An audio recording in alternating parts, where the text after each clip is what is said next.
مدینہ میں جب اللہ کے نبی آئے پانی کی قلت تھی مدینہ میں، میٹھے پانی کا ایک ہی کنواں تھا اور وہ کنواں یہودیوں کے قبضے میں تھا، اور یہودی ظاہر بڑے حریص اور لالچی تھے، پانی بیچتے تھے وہ مسلمانوں کو۔ اللہ کے رسول صلی اللہ علیہ وسلم نے صحابہ کے درمیان اعلان کیا، من یشتری بئر روما فیجعل دلوہ مع دلاء المسلمین بخیر لہ فی الجنہ، جو بئر روما کو خرید کے مسلمانوں کو دے دے میں اس سے بہتر کنویں کی ضمانت دیتا ہوں، جنت میں اس سے بہتر کنواں ملے گا۔ عثمان غنی رضی اللہ تعالیٰ عنہ نے 20,000 درہم میں وہ کنواں خریدا یہودیوں سے اور مسلمانوں کے لیے وقف کیا۔ تاریخ کی ایسی ستم ظریفی ہے کہ جس انسان نے اپنے پیسے سے مسلمانوں کو خرید کے کنواں وقف کیا، ایک وقت وہ بھی آیا کہ 82 سال کا وہی انسان، 82 سال کا بوڑھا انسان اپنے گھر میں پیاسا تڑپ تڑپ کے اس کو جو ہے شہید کر دیا گیا، اس کے گھر میں پانی نہیں پہنچنے دیا گیا۔ یہ بھی تاریخ کی ایک ستم ظریفی ہے۔ عثمان غنی رضی اللہ تعالیٰ عنہ کا ایک کارنامہ اور ہے، مسجد نبوی کے بازو میں، مسجد نبوی کے بغل میں ایک زمین بک رہی تھی، زمین تھی، پلاٹ تھا، اور مسجد نبوی ظاہر ہے کہ صحابہ کی جب آبادی بڑی تو اس کی جگہ تنگ ہو رہی تھی۔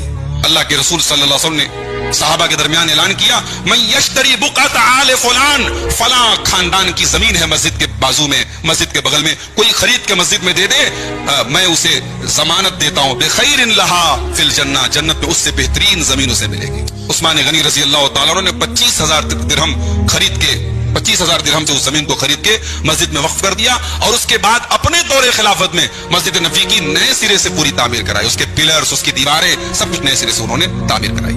حضرت عثمان غنی رضی اللہ تعالیٰ عنہ حضرت عمر کے بعد خلیفہ بنے، اور یہاں ایک عقیدے کی بات بھی سن لیں، ہمارا اور آپ کا یہ عقیدہ ہے، یہ پورے امت کا اجماعی عقیدہ ہے، یہ صحابہ کے دور سے امت کا عقیدہ ہے، عثمان غنی صحابہ میں تیسرے نمبر پر ہے، اور علی رضی اللہ تعالیٰ عنہ چوتھے نمبر پر ہے۔ علی رضی اللہ تعالیٰ عنہ کے اپنے مقام اور اپنی تمام خوبیاں اپنی جگہ ہیں، مگر درجے اور مقام کے اعتبار سے وہ چوتھے نمبر پر۔ یہ امت کا عقیدہ بتا رہا ہوں آپ کو۔ حضرت عبداللہ ابن عمر کہتے ہیں، صحیح بخاری کی 3697 نمبر کی حدیث ہے، کہتے کننا فی زمن النبی صلی اللہ علیہ وسلم لا نعدل بابی بکر عدلا، ہم نبی کے زمانے میں ابو بکر کے برابر کسی کو نہیں سمجھتے تھے، ثم عمر، اور ابو بکر کے بعد عمر کے برابر کسی کو نہیں سمجھتے تھے، ثم عثمان، اور پھر عثمان کے برابر کسی کو نہیں سمجھتے تھے۔ یہ صحابہ میں درجے کے اعتبار سے بھی تیسرے نمبر پہ تھے، اور خلافت کی ترتیب بھی وہی رہی ہے۔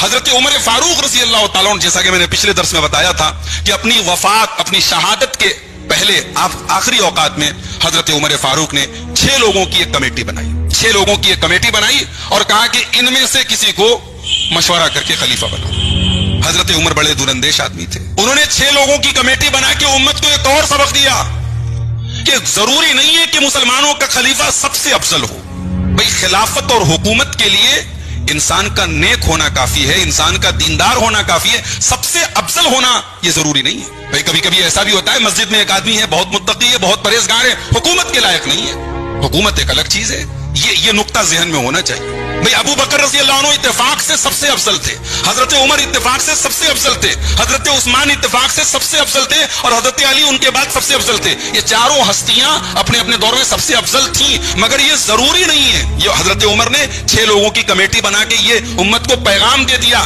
کہ افضل کے رہتے ہوئے اس سے کم درجے کے آدمی کو بھی خلیفہ بنایا جا سکتا ہے۔ بھئی ظاہر ہے اگر افضل کو خلیفہ بنانا تھا تو پھر 6 لوگوں کی کمیٹی بنانے کی ضرورت ہی نہیں تھی، سب سے افضل تو حضرت عثمان غنی تھے، مگر حضرت عمر نے 6 لوگوں کی کمیٹی بنا کے یہ سبق دیا کہ افضل کی موجودگی میں مفضول کو جو اس سے درجے میں کم ہے اس کو خلیفہ بنایا جا سکتا ہے۔ چنانچہ 3 دن کے غور اور فکر کے بعد حضرت عبد الرحمن ابن عوف رضی اللہ تعالیٰ عنہ نے تمام مہاجرین اور انصار سے مشورہ کرنے کے بعد تیسرا دن جب گزرا، حضرت عمر نے کہا تھا 3 دن کے اندر طے کر لینا۔ تیسرا دن جیسے ہی گزرا، فجر کی نماز میں حضرت عثمان غنی کو پکڑا اور کہا کہ میں آپ کے ہاتھ پہ بیعت کر رہا ہوں، اور اس وعدے کے ساتھ بیعت کر رہا ہوں کہ آپ کتاب و سنت پر چلیں گے اور اپنے سے پہلے حضرت ابو بکر اور عمر کے منہج پر چلیں گے۔ اور تمام مہاجرین اور انصار نے اس کے بعد بیعت کی۔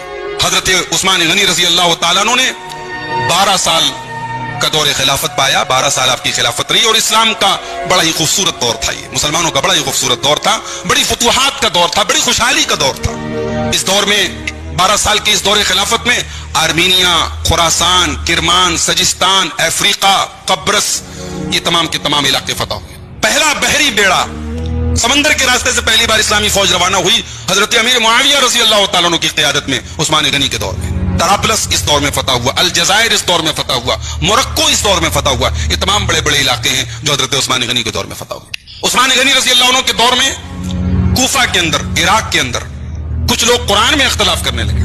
بھئی عربی زبان کا لہجہ الگ الگ ہوتا ہے. مکہ کا لہجہ الگ ہے, مدینے کا لہجہ الگ ہے, عراق کا لہجہ الگ ہے, مصر کا لہجہ الگ ہے. قرآن کریم میں لہجے کی لڑائی ہونے لگی, لوگ اپنے اپنے لہجے میں قرآن پڑھنے لگے. اور یہ حضرت عثمان غنی تک یہ رپورٹ آئی کہ اگر اس مسئلے کو حل نہیں کیا گیا تو ہو سکتا ہے امت میں قرآن پر بھی اتفاق نہ رہے.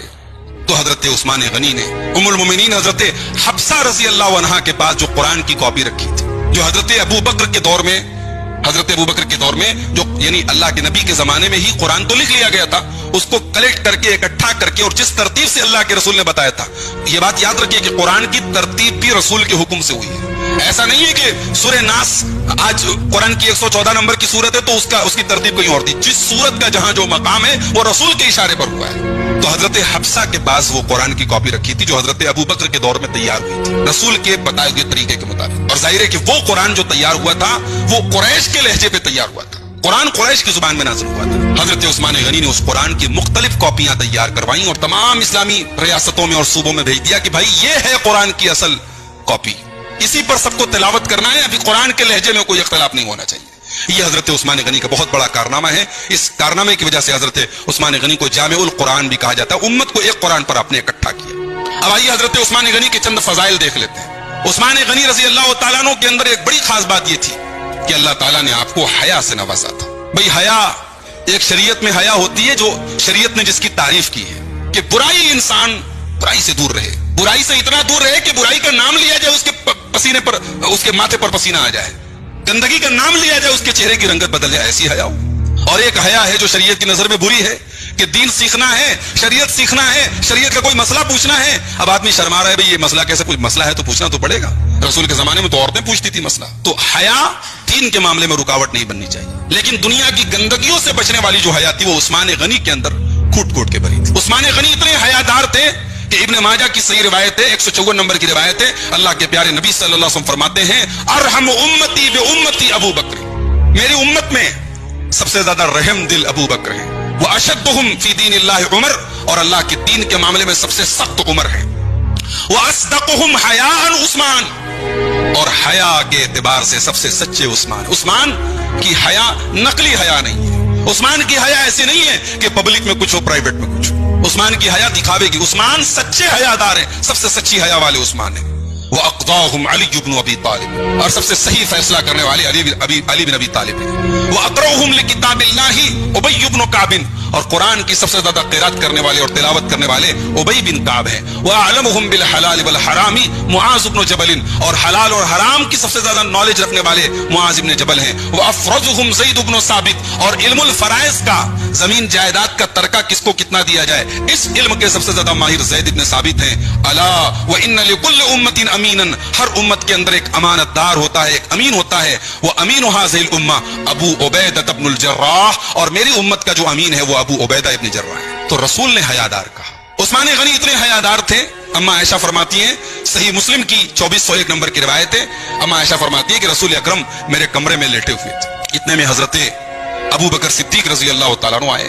اللہ کے رسول لیٹے تھے اور آپ کی پڈلی یا آپ کی ران کھلی ہوئی تھی.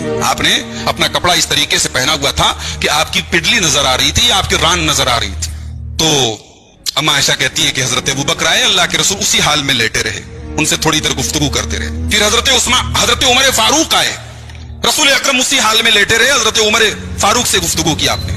ثم استاذن عثمان, اب اس کے بعد حضرت عثمان غنی آئے, اور جب وہ آئے انہوں نے اجازت طلب کی. فجلس رسول اللہ صلی اللہ علیہ وسلم وسوى ثيابه, اللہ کے رسول لیٹے تھے, بیٹھ گئے اور آپ نے اپنے کپڑے ٹھیک کر لیے, اپنے پڈلی کو ڈھانپ لیا آپ نے. اور اس کے بعد پھر حضرت عثمان غنی اندر آئے تو رسول اکرم نے ان سے گفتگو فرمائی. جب تمام لوگ چلے گئے تو اما عائشہ نے اللہ کے رسول سے سوال کیا, یا رسول اللہ میرے والد آئے, آپ کے اوپر کوئی فرق نہیں پڑا, آپ اسی پوزیشن میں لیٹے رہے. عمر فاروق آئے, آپ اسی پوزیشن میں لیٹے رہے. حضرت عثمان غنی آئے تو آپ نے پوزیشن چینج کر دی, آپ نے فوراً اپنے کپڑے کو درست کر لیا. ایسا کیوں کیا آپ نے؟ اللہ کے رسول صلی اللہ علیہ وسلم نے فرمایا, صحیح مسلم کے الفاظ ہیں, الا استحیی من رجل من تستحیی منہ الملائکہ, اے عائشہ کیا میں ایسے انسان سے حیا نہ کروں جسے دیکھ کر کے فرشتے بھی حیا کرتے. یہ عثمان غنی ہے. ہمارے نوجوانوں کے لیے بہت بڑا پیغام ہے. آج امت کے نوجوانوں کے اندر اگر کسی چیز کی سب سے زیادہ کمی ہے تو حیا کی کمی ہے میرے بھائی. بھائی ہمارے پچھلے دور کے نوجوان لڑکے بہت سارے غلط کام حیا کی وجہ سے نہیں کرتے تھے.